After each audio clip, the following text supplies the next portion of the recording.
Приветствую вас, друзья! Сегодня у нас маленькая серия недешевых запчастей для Renault Laguna. Ну или во сколько обойдется снять голову и поставить на двигателе F9Q 1,9 литра. Так что давайте приступим. Что же у меня случилось? В общем, не успел я поменять ремень ГРМ новый. Видео еще об этом не вышло. Видео о запчастях вы уже видели.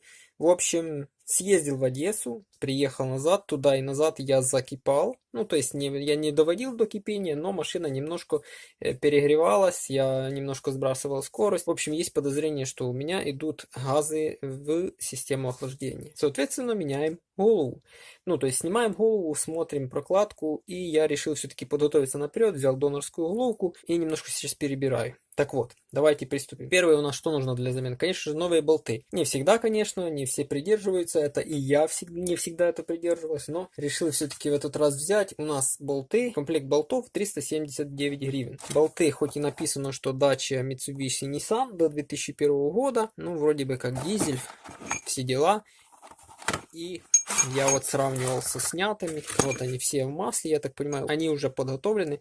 То ли это консервант, то ли вот так вот бери и сразу вкручивай. Вот это скрученный болт. Можно мерить, каждый болт замерять. Если он еще в размере, то есть не вытянулся, то можно и не менять. Каждый уже решает для себя. Я все-таки решил взять новый. Далее у нас сальнички клапанов. Ну, взял Витю. Вот такой. Ну, потому что цена доступная. 124 гривны комплект сальников клапанов. 8 штучек. Далее я взял направляющие, но скорее всего я на этой головке их менять не буду. Взял, пока что пускай будут. Стоимость их недорогая.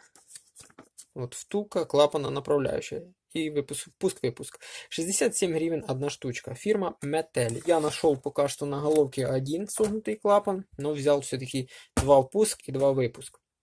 У меня получилось один согнутый выпуск. Взял, возможно, где-то еще сыграем, не заменяя втулку, а сам клапан, чтобы убрать там минимальные люфты. Они там и так там небольшие. Ну, в общем, это все в серии по ремонту. Вот. В таких вот упаковки они. Ну, это один уже распечатал, да, чтобы посмотреть. Вот он.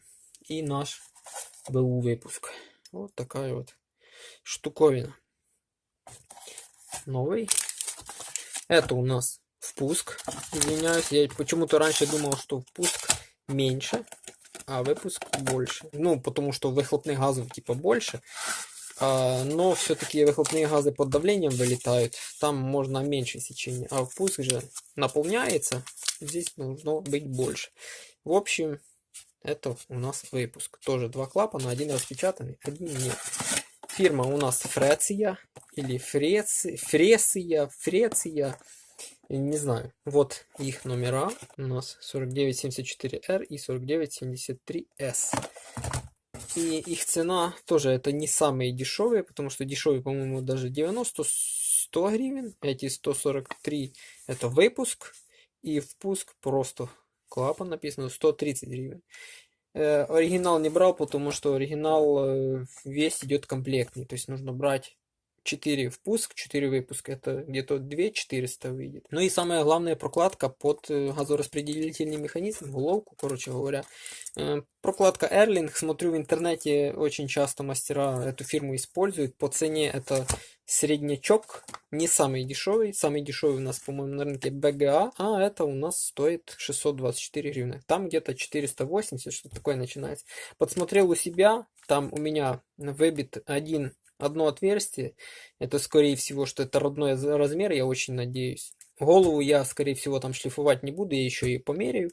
Немножко наждачку, ну, опять же, в ремонте посмотрите. Я подправил, ну, снял просто верхний слой грязный. Многие почему-то ставят после ремонта, после шлифовки, ремонтную головку. Но, опять же, я все-таки и читал и тех, и других, но я склоняюсь к мнению тому, что у дизеля камера сгорания не меняется, потому что она у него идет в поршне, а объем камеры сгорания не меняется, потому что в головке нет выемок в цилиндр. То есть головка плоская. Я фото прикреплю. То есть если шлифовать головку, объем камеры сгорания не меняется. У дизеля нужно только мерять выход поршня из блока. И если у вас там идут ремонтные там поршня, длиннее, то есть днище поршня получается дальше от пальца, и там он выступает больше из блока, там уже нужно подбирать по выступу поршня из блока, брать прокладку толще или стандарт. Но так как у меня стандарт, и в поршневую я лезть, надеюсь, не буду, то я взял тот же стандарт. Стандарт, по-моему, ну, от производителя к производителю. 1,32. Некоторые есть 1,35. Не стандарт, у некоторых есть еще 1,45.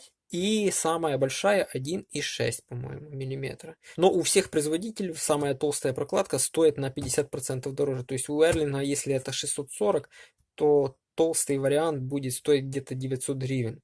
Оригинал или Рейнс, по-моему, я смотрел. Там стандарт, по-моему, даже 700 или 800, а вот увеличенный размер стоит 1500, по-моему, гривен. Вот так.